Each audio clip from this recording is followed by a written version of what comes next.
What do you get a queen for her birthday? Diamonds. She's got more than she can wear. Dresses. Already wardrobes full. Paintings, 2 a penny. In despair. How about this?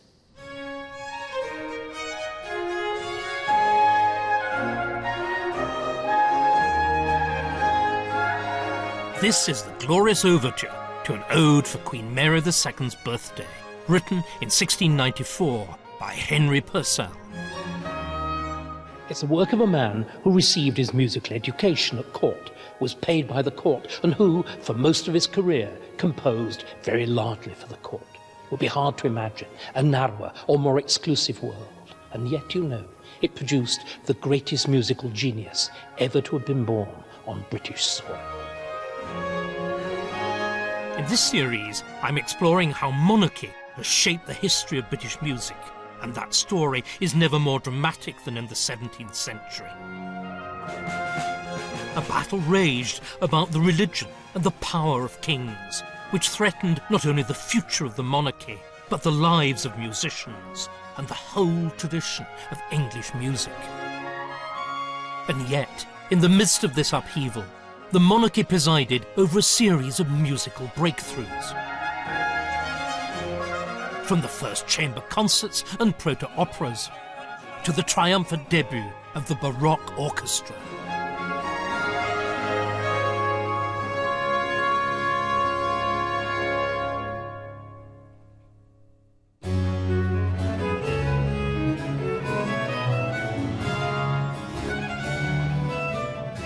A fault line ran through the entire 17th century. Religion. It was the divide between the old faith and the new, between Catholic and Protestant, and, increasingly, between different kinds of Protestant. In 1603, England lost Queen Elizabeth, the monarch who had, for 44 years, kept some kind of peace. Her successor had the potential to reopen all the wounds of the religious schism. The accession of King James VI of Scotland as James I of England could have been revolutionary. As a Scot, James was a foreigner. He'd also been brought up in the Scottish Presbyterian Kirk, which was much more radically Protestant than the Church of England. But the moment he crossed the border, he embraced the splendour of the English court and the power of his new role as a supreme head of the Church of England. At the same time, he anglicised musically. He left behind in Scotland the musicians who'd served him hitherto, and instead he took over, complete and as a going concern, the Tudor Chapel Royal, which included all the major composers of the day. Oh, clap your hands together.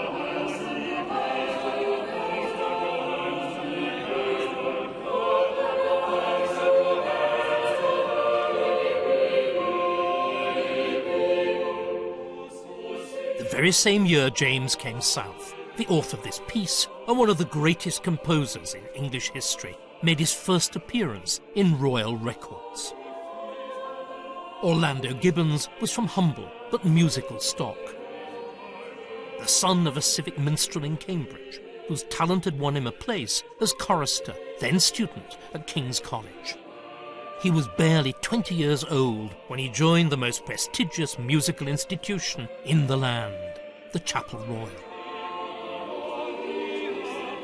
This was the monarchy's personal choir, which had a home in each of the king's palaces and which sang at all the great occasions of state.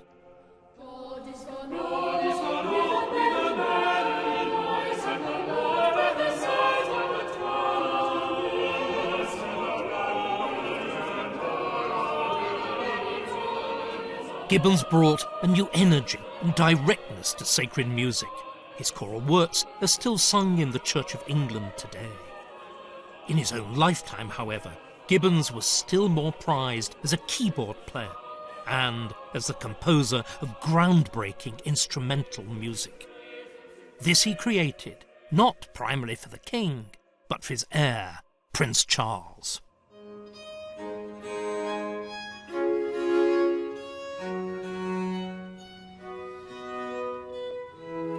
this was the kind of music for which Charles had a particular fondness. It's an example of an English musical invention, the Fantasia Suite.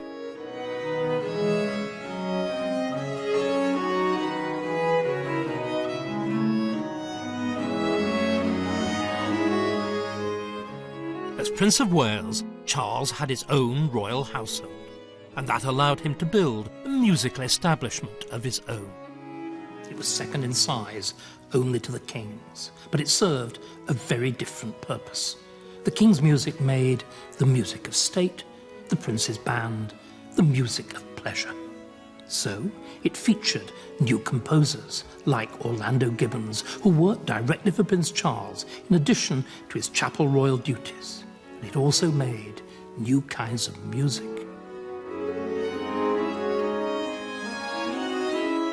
This instrument, the viol, was a particular favourite of the English in the 17th century, and it's what Charles himself played rather well.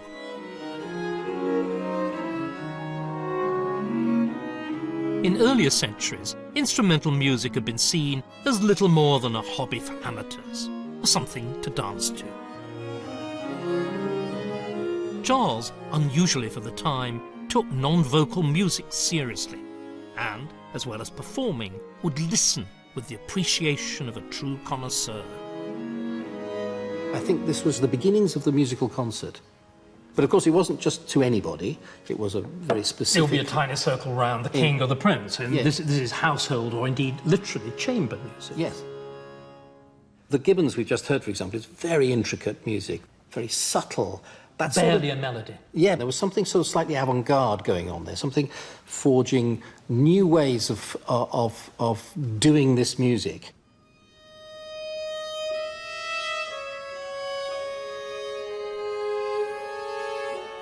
For example, the opening of the Gibbons, we have this extraordinary soundscape where these very close dissonances are piled one on top of the other so that there seems to be no relief from them. You don't feel that there's any relaxation coming.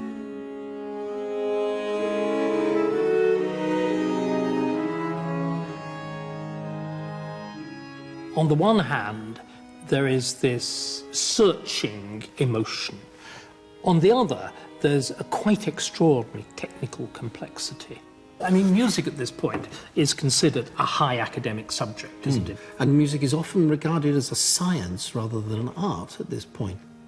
Revealing the underlying harmony of the universe is in some ways the business of the composer. Throughout his life, Charles yearned for this harmony, elegance and order, not just in art, but in his faith, and he was determined in his rule. His coronation on the 2nd of February 1626 is the first where we know who wrote the music. Orlando Gibbons had died the previous year, so the role was taken by the Welsh composer Thomas Tomkins.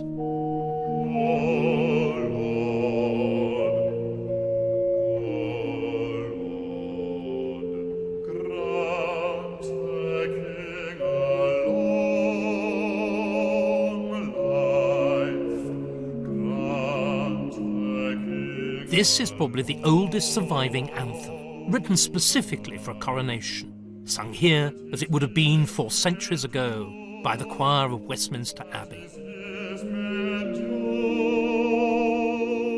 Tomkins' work has none of the pomp of later coronation music by Purcell, Handel or Parry. At this time, trumpets and drums were not deemed appropriate for the sacred part of the rite.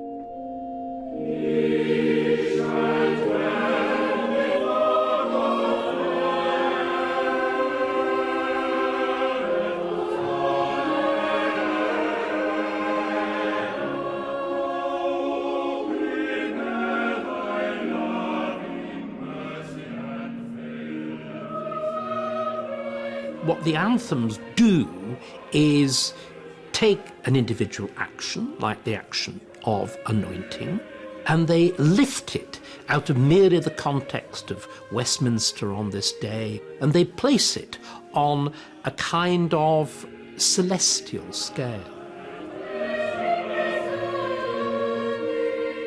It becomes part of not simply the theatre of an individual monarch, but it becomes part of a divine theatre of power and authority, in which the king on earth becomes assimilated to the king in heaven.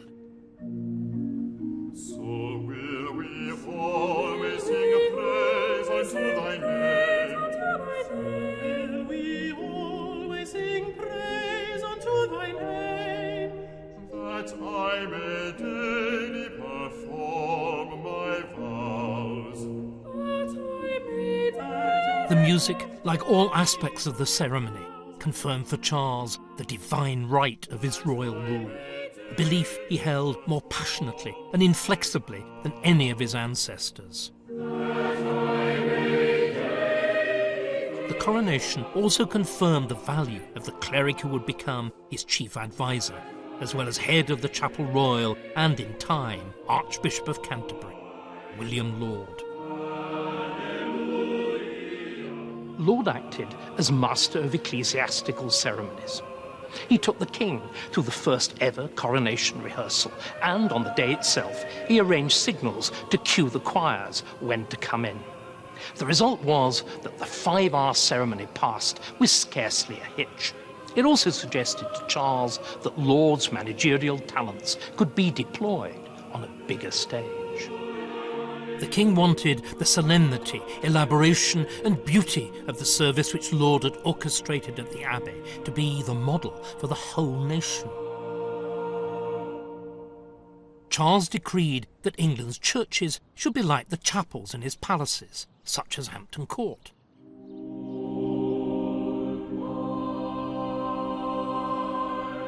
This was the monarch's personal religious space, known, just like the choir which sang here, as the Chapel Royal.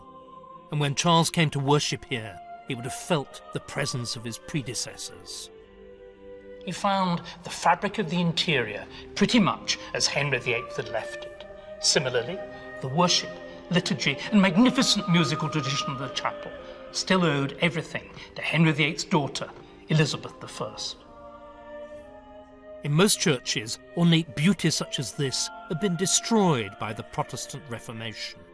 The king's subjects generally worshipped in far more austere surroundings. Now, Charles I, with his love of order, beauty and uniformity, was determined to go the whole hog and make the Chapel Royal, hitherto the exception, the rule.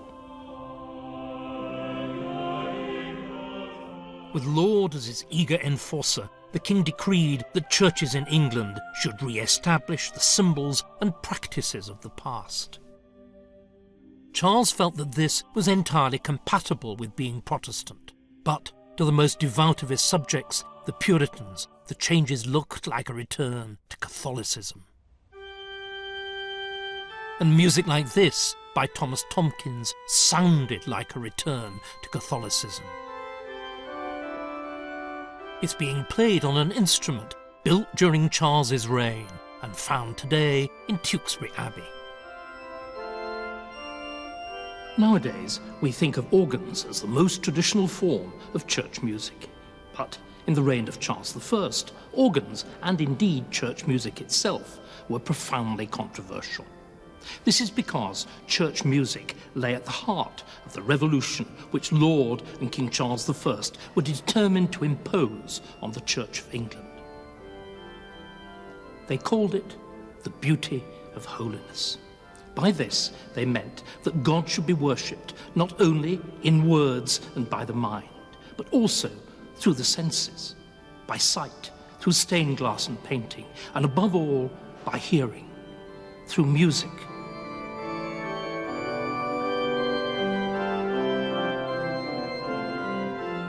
Under Laud's direction, a multitude of grand new organs were built to replace the many which had been removed or silenced by the Protestant Reformation.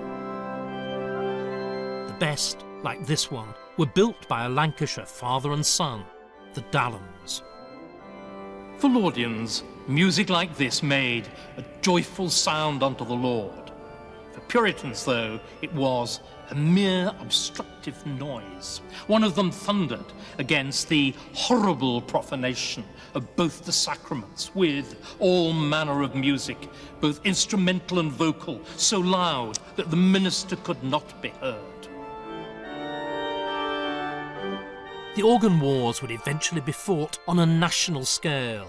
Laudians versus Puritans, High Church versus Low Church, Royalists versus Parliament, Cavaliers versus Roundheads.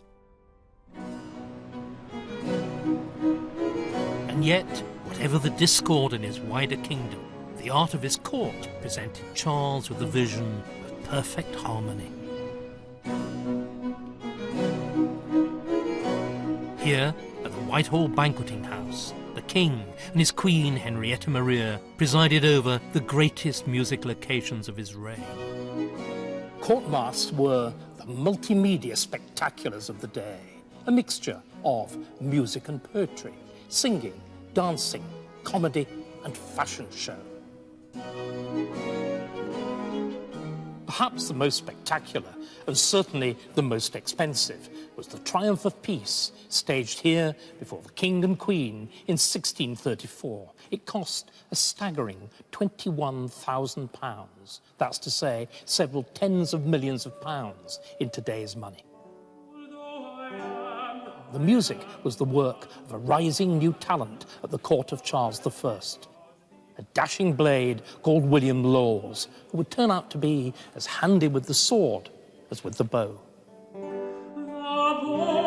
What is rude, or apt to wound, canst throw proud trees to the ground, and make a temple of a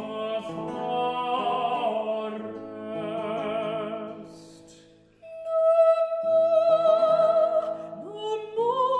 This song, by Laws from the Triumph of Peace, has rarely been performed since 1634.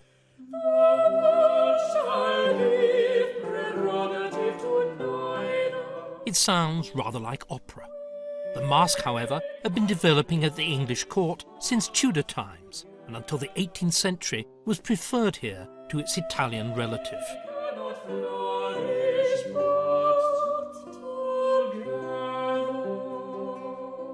But masques were more than mere entertainments. They acted as allegories of how monarchy brings harmony to the whole world, as did the great painting by Peter Paul Rubens, which Charles commissioned for the Banqueting House ceiling.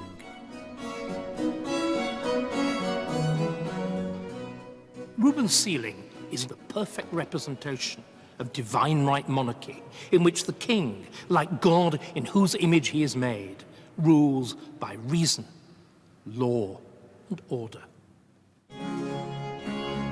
Outside the court, however, there were people who felt that the monarchy fell far short of this ideal, and that the masque itself was an example of royal corruption. For Puritans, masques were sinful. One, William Prynne, unwisely went into print with his criticisms.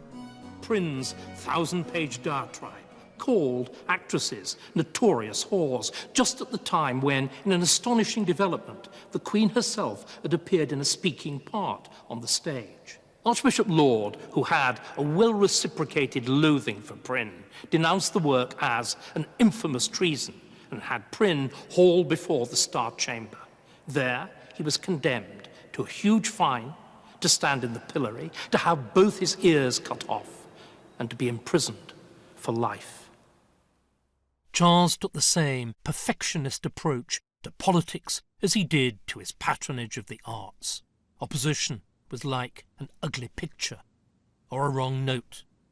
He would not tolerate it. By the late 1630s, Charles's relations with Parliament had broken down, and the elegant fictions of court culture broke with them. In this atmosphere, William Laws wrote music which reflected the disintegration of the old order.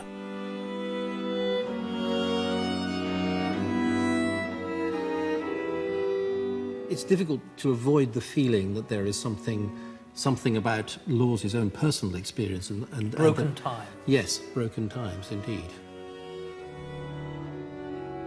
I'll be quite truthful. Before I did this series, I'd never heard of William Lawes. Yes. And at the same time, listening to the music, it is extraordinary. It's unlike anything else, isn't it? And I think... a little bit of me says, thank God, but yes, it is very strange. It's very, very strange. And the first time you ask any viol player, and they'll tell you the first time they played Lawes is like coming across late Beethoven for the first time. You know, you feel like you're breathing the air from other planets.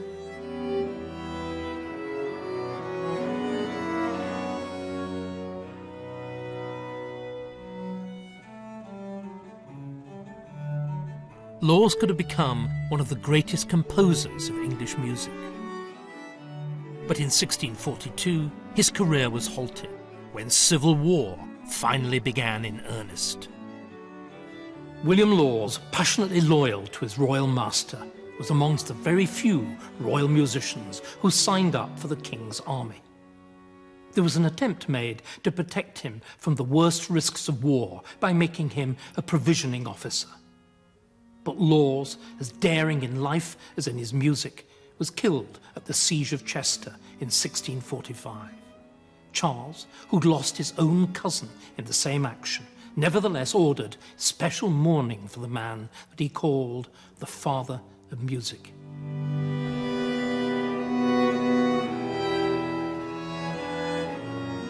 Amid the outpouring of grief, a fellow Cavalier poet wrote a bitter, punning epitaph.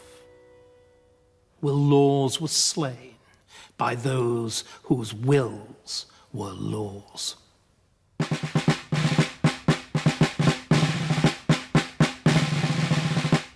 Royal music now took on a very different character. As the king's men went into battle, this is what they heard. Charles, punctilious as ever, insisted that a standardised drum march was used by his forces.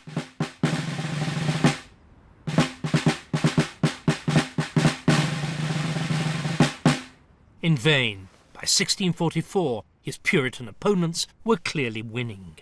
And wherever they gained control, church music became a casualty of war.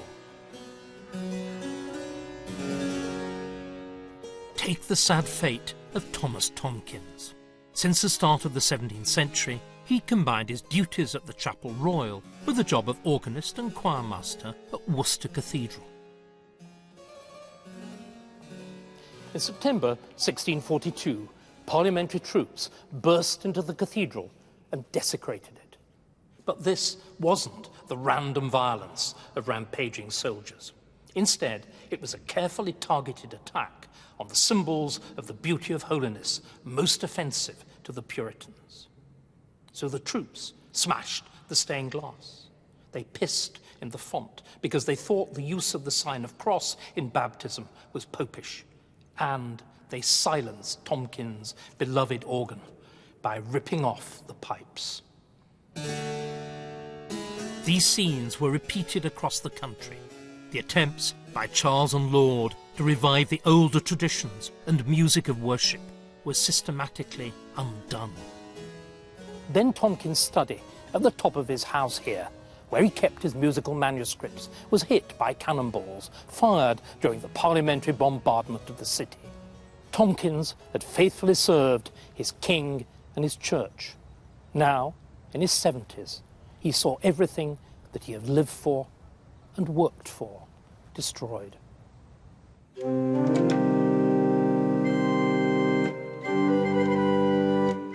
The court's vast musical establishment, by far the best in the land, had been disbanded, its talent destroyed. The Chapel Royal ceased to exist, and so, in time, did the monarchy itself. On the 30th of January, 1649, King Charles returned to the Banqueting House, where previously he had savoured the finest music, to be beheaded on a scaffold built outside. Within a fortnight, Thomas Tomkins wrote this piece, which he entitled A Sad Pavan for These Distracted Times. 25 years after writing music for the King's coronation, he'd now written his funeral dirge.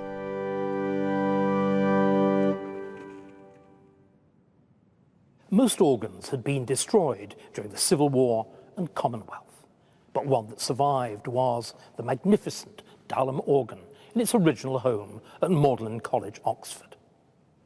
In 1654, it too was taken down. But it wasn't destroyed like the rest. Instead, it was carefully dismantled and re-erected at Hampton Court Palace, which had just been given to Oliver Cromwell, now Lord Protector of England, as his summer residence. Cromwell? Organs? Wasn't the Puritan Lord Protector supposed to hate music? Well, he did, and he didn't. He hated music in church, but he loved it when he dined or when he relaxed. So we can imagine Cromwell listening to this organ as it was played at Hampton Court by his Latin secretary, fellow Puritan, poet and musician, John Milton. Which is why, centuries later, this instrument is known as the Milton organ.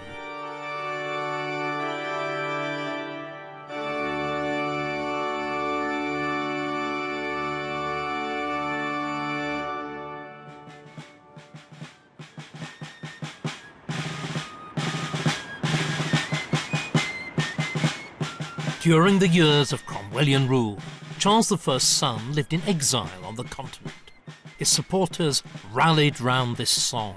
For 40 years this royal crown has been his father's and his own. And is there anyone but he that in the same should share a be? For better may the sceptre sway than he that has such right to reign. Then let's hope for a peace, for the wars will not cease till the king enjoys his own again. And after Cromwell's death in 1658, Parliament did indeed invite the king to return. With Charles II came the revival of sacred music, which the Puritans had fought so hard against. Say of the priest and Nathan the prophet, anointed Solomon King. When the new king was crowned on St. George's Day, 1661, amongst the music composed for the occasion was a piece by Henry Lawes, brother of the slain William. It was a text heard at coronations since Anglo-Saxon times and still in use today, though for the last 3 centuries known in its magnificent setting by Handel. Alleluia, alleluia, alleluia, alleluia, alleluia. Musically, the coronation of Charles II was a case of new wine in old bottles. The music, like Henry Lawes' Zadok the Priest, was new and by a new generation of composers. But everything else was old, or tried to be. So, the same order of service was used, and the same anthems were sung as at the coronation of Charles I in 1626. The coronation regalia, the crown, the orb, the sceptre, which had all been destroyed during the Commonwealth, were remade, given their old names, and used in the traditional, time-honoured way. Even the singing was led, as in the old days, by the choir of the Chapel Royal. But since the last boy treble who'd sung before King Charles I was now a man of 30, the choir of the Chapel Royal had to be reconstructed from scratch.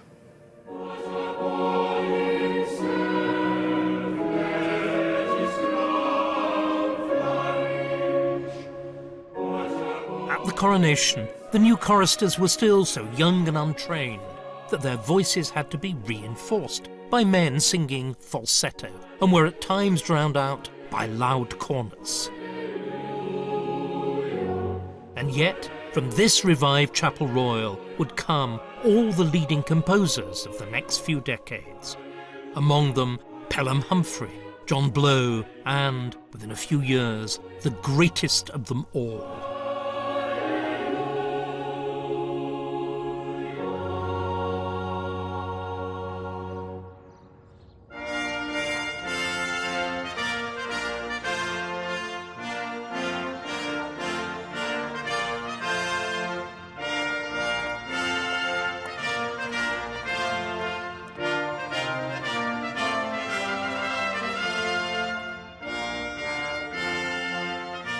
Henry Purcell was born in 1659, the year before the monarchy was restored. Both his father and his uncle were at the heart of the new regime's musical establishment, working at Westminster Abbey and the Chapel Royal, and very soon Henry joined them. From the age of about 7, the young Henry Purcell was singing for Charles II in the Chapel Royal here at Hampton Court, or wherever else the king happened to be in residence.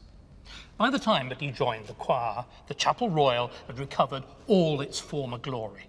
This meant, as for the last 3 centuries, that Purcell was now a pupil in by far the best music school in the kingdom.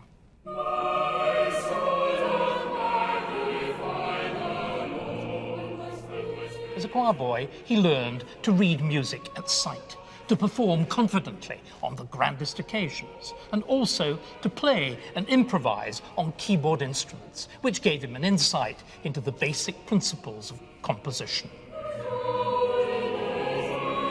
Some of the forwardest and brightest children of the chapel began to be masters of composing. This His Majesty greatly encouraged by indulging their youthful fancies so that every month at least they produced something new. Otherwise, it was in vain to hope to please His Majesty. When his voice broke, he became a kind of apprentice to the senior musicians of the Chapel Royal, who included the best composers of the day. He transcribed, edited, and arranged their music. He also began to compose seriously himself. As well as absorbing the glorious English choral tradition, Purcell's musical imagination would be influenced by another aspect of his king's tastes. Though in most respects Charles restored the customs of his father's court, he was known to utterly detest the kind of serious chamber music that Charles I had loved. So out went esoteric vile fantasias. In came revelry and rhythm to entertain the merry monarch. He could not bear any music to which he could not keep the time. And that he constantly did to all that was presented to him. What he wanted to do, he wanted to sit back, tap, listen to a jolly good tune and have a good dance. It's a completely different approach, but that's also a public approach. This is music as part of pleasure. For Charles I, I'm sure it was a pleasure also, but it was a much more intellectual, refined pleasure. Refinement is not a word that springs to mind with Charles II. In exile during the years of Cromwell's Republic, Charles had spent a lot of time with his wealthy, autocratic cousin, Louis XIV. At the French court, he saw grand opera ballet, learned new and fashionable dances, and heard the band of 24 violinists drilled by the great Jean-Baptiste Lully. When Charles returned to England, he brought back French tastes, French fashions, and a determination to have exactly the same number of violinists himself.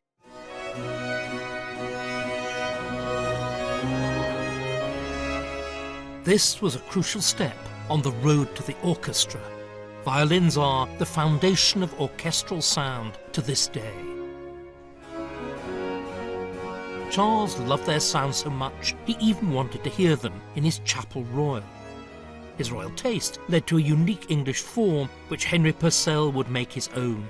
The symphony anthem alternates rich string segments with sung sacred texts. Rejoice in the Lord always, and again I say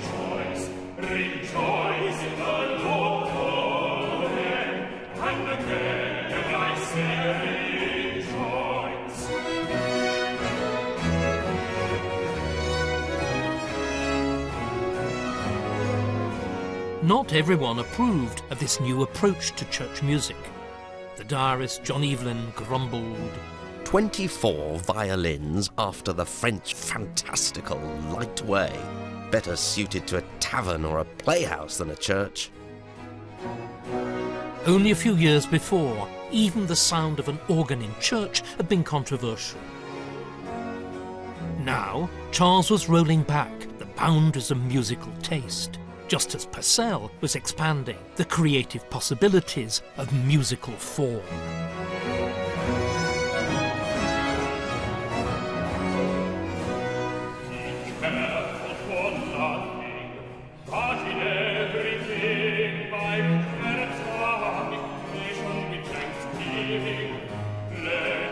There's an operatic quality to the music Purcell writes for the soloists.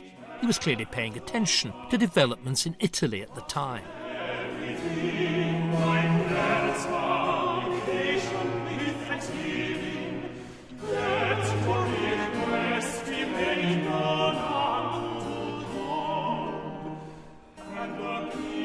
But he was also writing here for the specific voices of the Chapel Royal. With the Restoration, female singers had begun to perform on stage and even at court, but the chapel was still a male preserve. So Purcell wrote the top line here for a countertenor.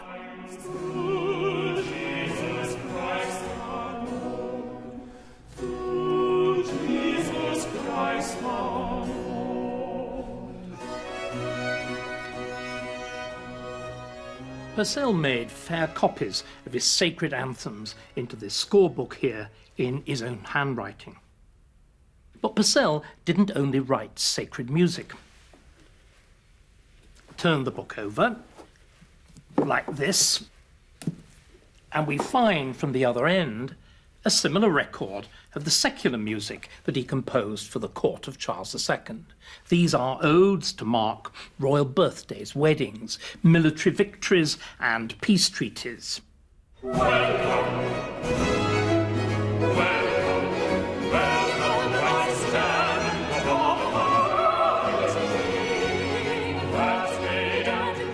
This is one of Purcell's welcome odes, written for the annual occasion of the King's return to London from the country.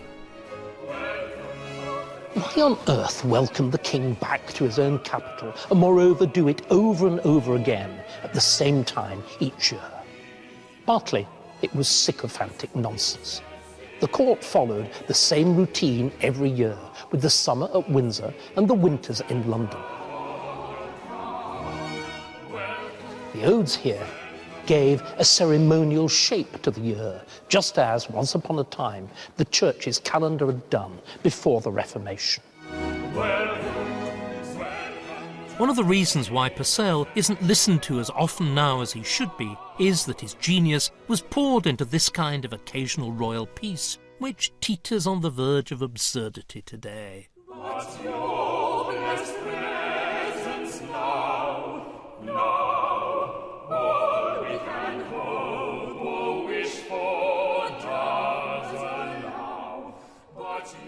The welcome ode to Charles, you sung it with an admirably straight face and as though you actually believed it. And you simply go into a state of suspension on the words?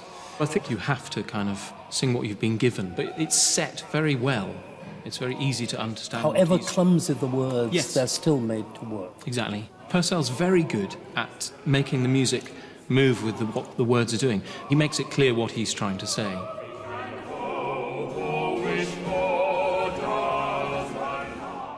I'm relatively confident that he had a jolly good sense of humour. I think there's an amount of tongue-in-cheekness going on, certainly.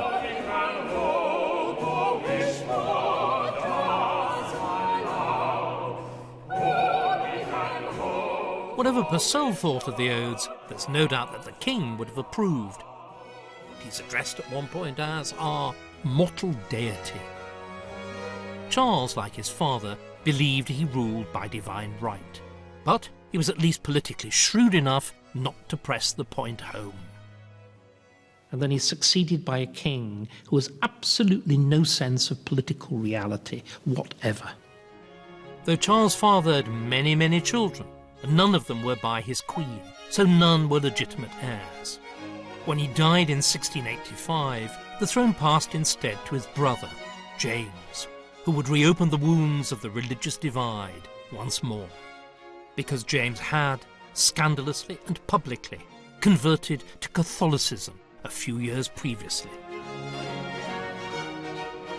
Fears of what this meant were initially vanquished by James's magnificent coronation. Purcell, of course, wrote the music.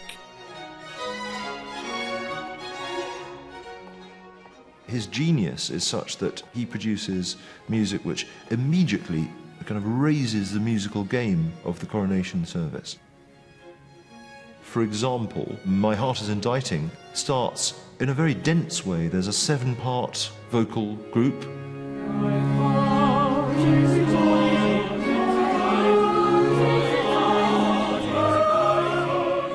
And the vocal parts start one at a time, singing the words after each other. So you build up the texture. So it sounds like a very busy, colourful tapestry. There was this sense of trying to achieve, in a way, a pictorial idea of what the coronation is.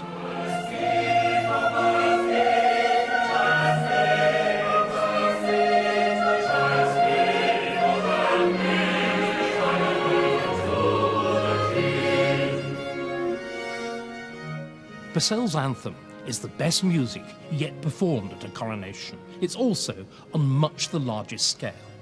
The words are new, and there'd never even been an anthem at this point in the service, the coronation of the Queen, before. Why all the fuss now? She shall be brought unto the King in raiment of needlework. She shall be... The answer lies in what was left out. The coronation of the Queen, which was simpler and far shorter than that of the King, normally followed on the coronation communion service. But in 1685, both the King, James II, and the Queen, Mary of Modena, were Roman Catholics and absolutely refused to take the Protestant communion.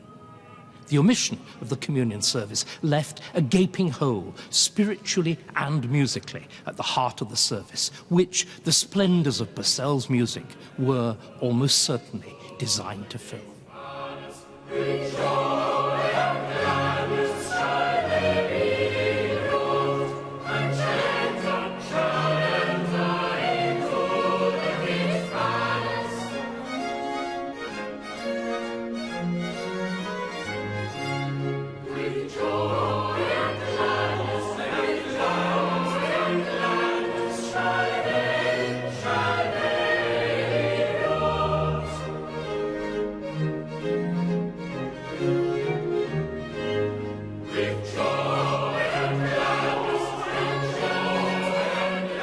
Though Purcell successfully diverted attention from James's Catholicism at the coronation, the new king's faith was harder to ignore once his reign was underway.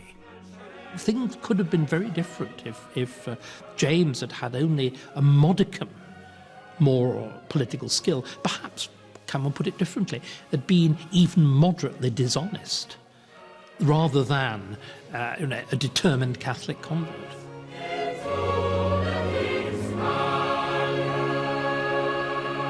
But James believed he had been chosen by God to lead the whole nation back to the Catholic faith. The result, within 3 years, was open rebellion. The rebels sang a popular song of the day, which lampooned the hopes of Catholics, complete with the mocking cod Irish lyrics. And everyone that won't go to Mass, Lily Bolero Bullanala, he will be turned out to look like an ass, Lily Bolero Bullanala. It became the popular rallying cry against King James II. The whole army and the people, both in city and country, were singing it perpetually.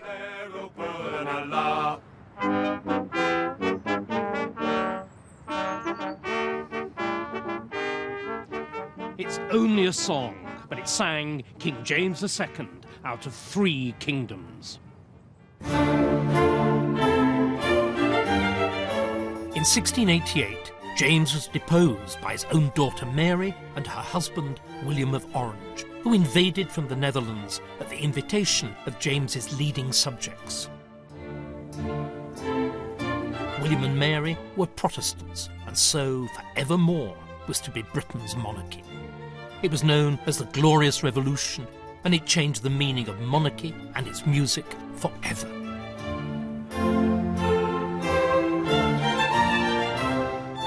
William and Mary were crowned the following April, but this was to be a very different service from any of its predecessors.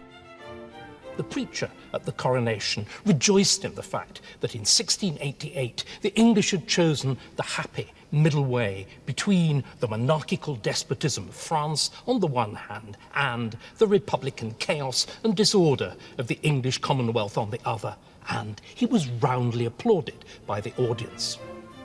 The political atmosphere was further heightened by the presence, for the first time, of MPs. This was the inaugural event of a limited parliamentary monarchy. Divine right was dead, and the sacredness of kings very nearly died with it. But if the coronation was no longer a sacred rite which consecrated a priest-king, what point was there in Purcell writing sublime music for the occasion?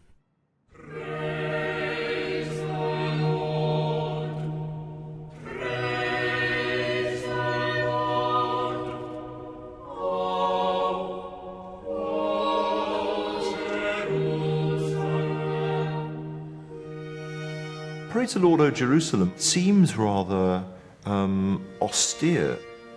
It starts in the minor key, which is an unusual choice of a composer for a praising psalm. It's written in a more intimate way and a less obviously jolly, flamboyant way.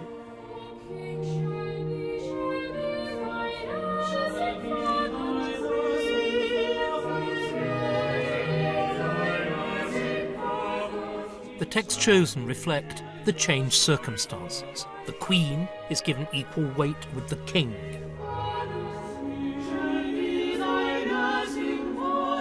But Queen Mary thought the coronation all vanity.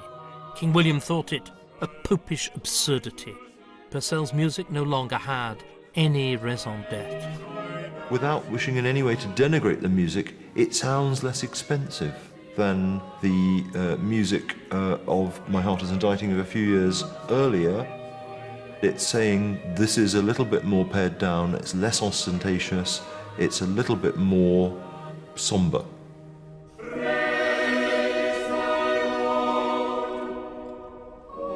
At previous coronations, music had acted to sanctify the monarchy. From now on, that's not what composers would be required to do in the Abbey or anywhere else.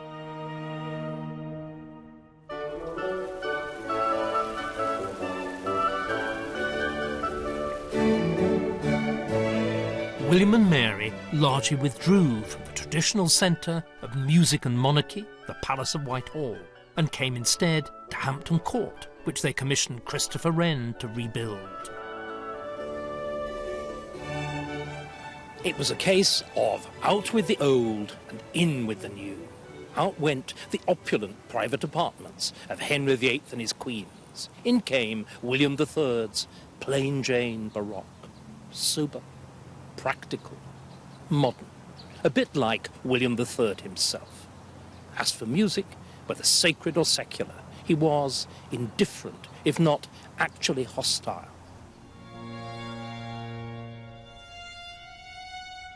Nothing escaped William's reforming zeal, not the fabric, the liturgy, or the musical traditions of the Chapel Royal. Having survived both Reformation and Revolution, All of these were to be shipwrecked on the rock of William III's religious principles. For William, as a committed, lifelong Calvinist, was a Protestant of the most thoroughgoing sort. This meant that he thought many, if not most, of the rituals of the Chapel Royal were popish, idolatrous survivals of the worst sort.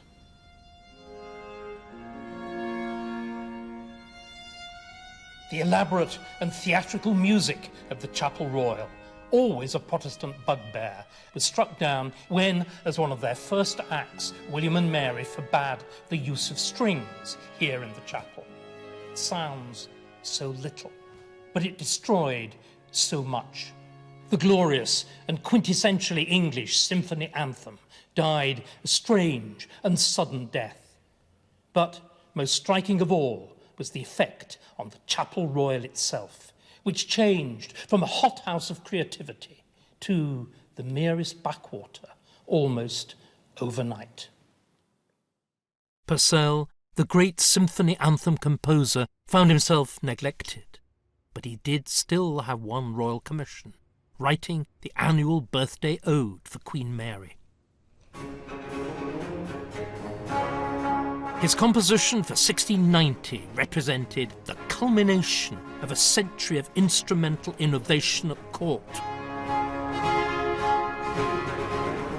From Charles I's chamber concerts, through Charles II's 24 violins, to this, a full Baroque orchestra.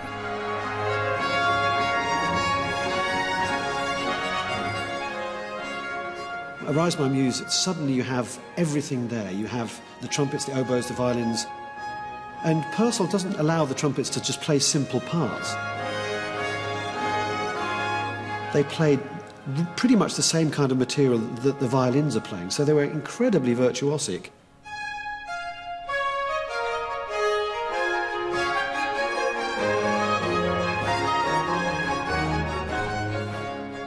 And also the oboes. It's quite a strange new animal which came into the orchestra at this time. It's extraordinary the way he can combine those instruments, the way he orchestrates those instruments. It's unbelievably skillful and colourful use of an orchestra. And yet, just 2 days after Arise My Muse was first performed, William III ordered the Lord Chamberlain to slash the number of royal musicians by a third.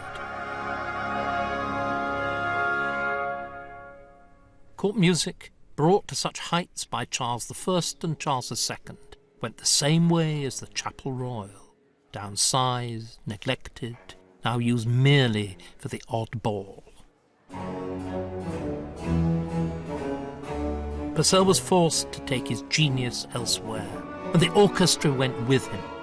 The work of both would henceforth be enjoyed by a rather broader audience than the exclusive world of the court. This was to be Purcell's principal habitat for the remainder of his career. Up to the Glorious Revolution, Purcell had been a court composer. But now that William III's austere Protestantism declared that Purcell's luscious, orchestrally accompanied music was too theatrical for the Chapel Royal, Purcell turned to the theatre proper. And henceforward wrote almost exclusively for the London stage. But one thing didn't change, however: Purcell's staggering productivity. In the course of the next 5 years, he wrote music for over 40 stage plays. Every creature is formed by his hand. Purcell even wrote one of the very first English operas, Dido and Aeneas. They were scarcely performed in his lifetime. Restoration audiences instead preferred spectacular romps like King Arthur.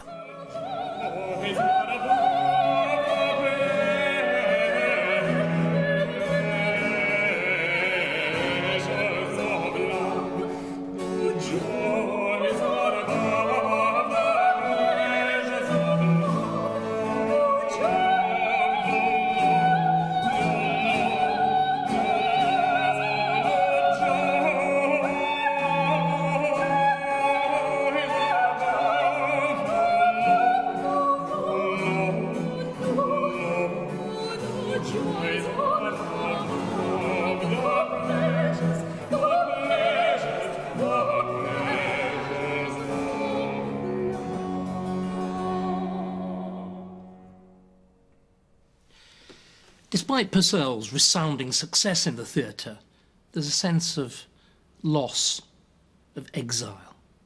Purcell was no longer in demand in the court that had nourished his genius. His principal librettist, John Dryden, had actually been dismissed from his royal post of poet laureate.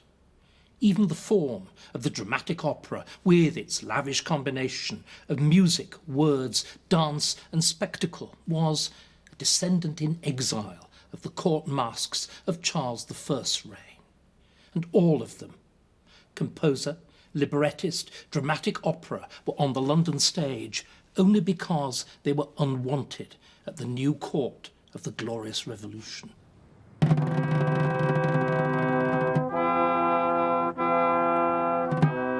But then English music suffered a still more grievous blow. Purcell died at the even then shockingly early age of 36. At the start of 1695, he'd written this music to mourn the premature passing of Queen Mary. Before the year was out, it was played at his own funeral.